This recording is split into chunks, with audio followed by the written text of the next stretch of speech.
Welcome to red TV. నేను మీ తేజ. అయితే మీర్పేటలో జరిగిన ఒక దారుణమైన సంఘటన. ఎక్స్ ఆర్మీ ఆఫీసర్ తన భార్యను అతి దారుణంగా చంపేశాడు. చంపేసిన తర్వాత ఆమె బాడీని ముక్కలు ముక్కలుగా కట్ చేసి ఒక కుక్కర్లో వేసి ఉడికించి ఎండబెట్టి బూడిద చేసి ఒక చెరువులో పడేశాడంటూ కూడా ఒక వార్త వెలుగులోకి రావడం జరిగింది.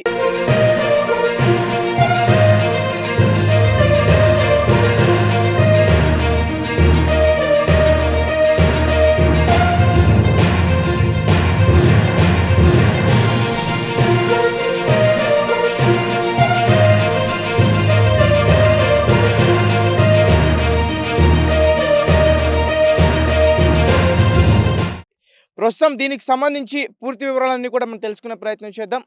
ప్రజెంట్ అతను ఏదైతే పోలీసులకి చెప్పాడో ఆ చెరువు దగ్గరికి మనం రావడం జరిగింది. ఇదే జిల్లేలగూడ చెరువు ఇది. సో ఇక్కడ ఒక పార్క్లో ఉంటుంది. ఎర్లీ మార్నింగ్ అందరూ కూడా ఇక్కడికి వచ్చి వాకింగ్ చేస్తూ ఉంటారు. ఈవినింగ్ టైంలో కూడా చాలామంది వస్తూ ఉంటారు. సో పోలీసులకి ఎగ్జాక్ట్గా ఏదైతే స్పాట్ చూపించాడో మనం అదే స్పాట్ దగ్గర అయితే ఇప్పుడు ప్రజెంట్ ఉన్నాం. సో అంటే ఇక్కడికి అతను తన భార్యను బూడిద చేసిన తర్వాత ఆ బకెట్లతో తీసుకొచ్చి ఇందులో పడేశాను అని చెప్తున్నాడు. మరి వచ్చేటప్పుడు ఇక్కడ సీసీ కెమెరాస్ అయితే ఉన్నాయి. అలాగే వాళ్ళ ఇంటి దగ్గర వెంకటేశ్వర నగర్ కాలనీ ఆ ఇంటికి దగ్గర కూడా సీసీ కెమెరా ఖచ్చితంగా ఉంది. సో అంటే అక్కడ మరి ఫుటేజ్ పోలీసులు ఇంకా సేకరించారా లేదన్న విషయం అయితే మనకు తెలియాలి. సో ప్రజెంట్ అయితే ఇక్కడనే తన భార్య బూడిద చేసి పడేశాడు. మరి ఇక్కడ పోలీసులు వాటికి సంబంధించిన అంటే ఎక్కడ ఎగ్జాక్ట్గా ఎక్కడ పడేశాడు, ఏమైనా అక్కడ ఏమైనా లభ్యమయ్యే ఛాన్సెస్ ఉన్నాయా, ఇక్కడ ఏమైనా వాళ్ళకి ఆధారాలు దొరికే ఛాన్సెస్ అనే ఇన్వెస్టిగేషన్ అయితే జరుపుతున్నారు. అంటే ఎందుకు ఈ విధంగా అతను చేశాడు, ఏంటి కారణం ఏంటి, భార్యను చంపడానికి గల కారణాలు ఏంటి, ఎంతో అన్యోన్యంగా ఉండే ఆ దంపతుల మధ్య దేనికి విభేదాలు వచ్చాయి, చంపేసేంత కోపం అతనికి ఎందుకు వచ్చింది. ఈ గురుమూర్తి అనే వ్యక్తి డిఆర్డిఓలో ఒక సెక్యూరిటీగా పనిచేస్తున్నాడు. అలాగే అంతకుముందు అతను ఒక మంచి army officer, ex army officer. So అలాంటి వ్యక్తి ఇలాంటి సంఘటనకి అసలు ఎందుకు పాల్పడ్డాడు ఒకసారి మనం చూద్దాం. అంటే ఎందుకంటే ఆమె ఏమైనా ఎవరితోనైనా అక్రమ సంబంధం పెట్టుకుందా, అందుకనే ఈ విధంగా అతను ప్రవర్తించాడా, చంపడం కూడా చాలా క్రూరంగా చంపాడు. అంటే పోలీసులకి చెప్తుంది ఏంటంటే తను నేను మా పిల్లలు మేమందరం కూడా కలిసి సంక్రాంతికి వస్తున్నాం, సినిమాకి వెళ్ళాం 14వ తేదీన. వెళ్ళొచ్చిన తర్వాత పిల్లల్ని అమ్మమ్మ ఇంటి దగ్గర వదిలిపెట్టేసి తర్వాత మేము ఇంటికి వెళ్ళాం. ఇంటికి వెళ్ళిన తర్వాత మా ఇద్దరి మధ్య గొడవ జరిగింది.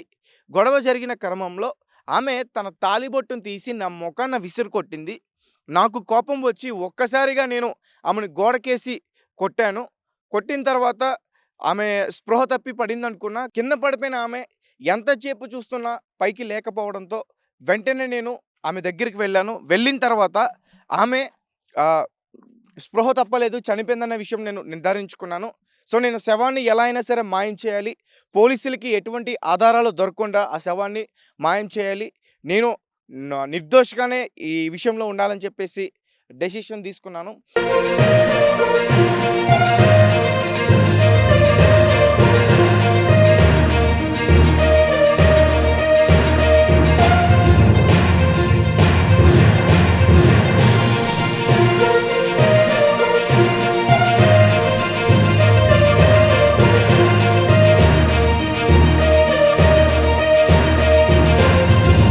అందుకోసం నేను ఒక వీడియో కూడా చూశాను, యూట్యూబ్లో ఒక వీడియో కూడా చూశాడంట.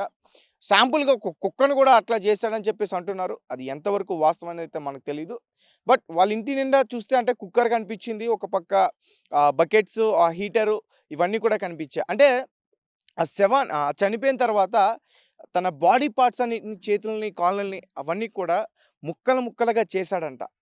ప్రతి భాగం కూడా చిన్న చిన్న ముక్కలుగా చేసి వాటిని ఒక బకెట్, పెద్ద బకెట్ తీసుకుని హీటర్ పెట్టి, వాటర్ హీటర్ పెట్టి ఒక 6 అవర్స్ వాటిని అలానే ఉడకబెట్టాడంట. అందులో ఉడకబెట్టిన తర్వాత మళ్ళీ బయటకు తీసుకొచ్చి ఆ పార్ట్స్ అన్ని కూడా ఎండబెట్టి రోలర్లో వేసి మళ్ళీ వాటిని గ్రైండ్ చేశాడు. మొత్తం కూడా అవి మొత్తం పొడి పొడిగా అయిన తర్వాత మళ్ళీ వాటిని ఒక 2 బకెట్లోకి తీసుకుని ఆ పొడి అయిన దాన్ని తీసుకొచ్చి ఇదే చెరువులో కలిపేశానని అతను పోలీసులకైతే చెప్పడం జరిగింది. అయితే ఇక్కడ ఇంకొక ప్రధానమైన సమస్య వచ్చి పడింది ఏంటంటే, పోలీసులకి ఒక పెద్ద సవాలు ఇసిరాడు అతను. మనం ఇలాంటి సిట్యుయేషన్ 'దృశ్యం' సినిమాలో చూస్తాం. వెంకటేష్ గారు ఒక వ్యక్తిని మాయం చేస్తాడు. బట్ పోలీసులకి ఎటువంటి ఆధారాలైతే దొరకనివ్వడు. బట్ చేసింది అతననే విషయం తెలిసినా గానీ కోర్టులో నిరూపించాలి. ఇక్కడ కూడా అలాంటి సమస్య వచ్చింది. పోలీసులకి ఇదంతా చెప్తున్నా, నేను చంపాను అనడానికి మీ దగ్గర ఆధారాలు ఏమున్నాయి? ప్రూఫ్స్ ఏమున్నాయి? ఎందుకంటే మొత్తం గూడా అతను ఆ ఇంట్లో తనని చంపేసిన తర్వాత పెనాయిల్‌తో మొత్తం గూడా అదంతా కూడా క్లీన్ చేశాడు. అలాగే వాళ్ళ ఇంటి నిండా చూస్తే మొత్తం మద్యం సీసాలు గానీ, ఇవన్నీ గూడా కనిపిచ్చాయి. అంటే మద్యం మత్తులో ఇదంతా చేశాడా? లేకపోతే ఎవరి సహాయంగాన్నా తీసుకొని ఇదంతా చేశాడా? అసలు ఎందుకు చేశాడు? చంపేంత కోపం తనకి ఎందుకొచ్చింది? ఇతనొక్కడే చేశాడా? ఇతనికి ఎవరైనా సహకరించారా?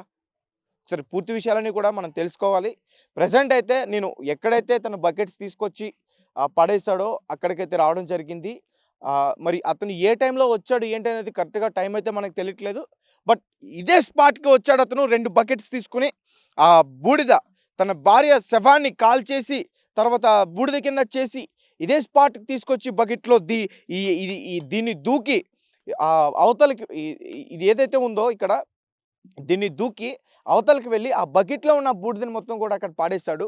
పోలీసులకి మరి ఇక్కడ సరైనటువంటి ఆధారాలు ఇప్పటివరకు దొరకలేదంటున్నారు. అంటే మొత్తం బాడీ బూడిదైపోవడం వల్ల సరైన ఆధారాలు దొరకలేదని చెప్తున్నారు.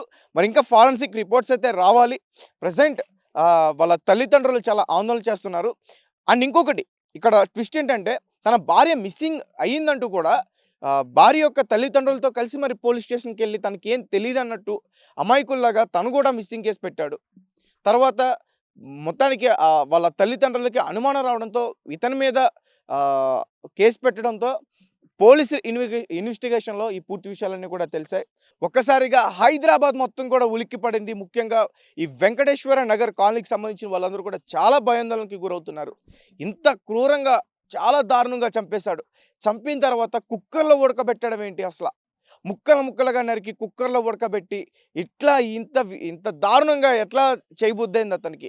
అతనికి ఖచ్చితంగా కఠినంగా శిక్ష పడాలంటూ కూడా ఇక అక్కడ కొంతమంది వాళ్ళ కుటుంబ సభ్యులు గానీ, లేక కాలనీ వాసులు గానీ వీళ్ళందరూ కూడా చెప్తున్నారు.